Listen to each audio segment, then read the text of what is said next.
A few weeks ago, the Holocaust Museum in Washington, D.C. opened a special exhibit looking at how the Great Depression and anti-Semitism shaped America's response to the Nazis, World War II, and the Holocaust. A special guest from Baltimore was invited to see it before it opened.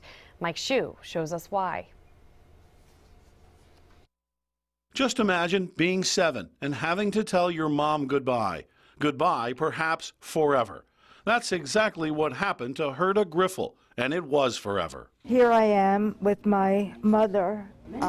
It must have been shortly before I left Vienna. That's about the time when the Nazis moved in and her world fell apart. My father died after being in a labor camp in 1938.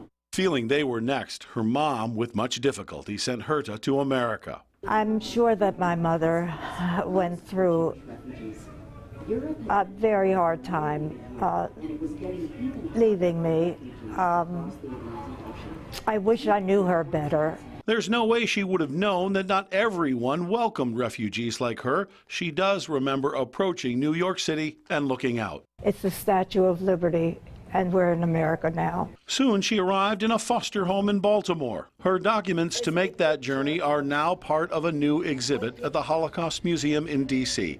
Included here a picture of Herta's elementary school class saved by her teacher. Here I am. She is the only one to have survived. Seeing myself in a picture, age about 6½.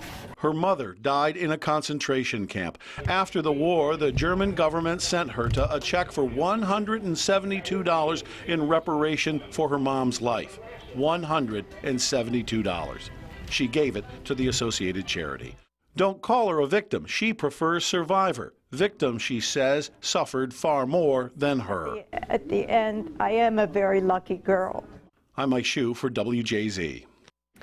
The museum says this exhibition comes at a critical time as a recent study indicates 2/3 of Americans cannot identify that Auschwitz was a concentration camp.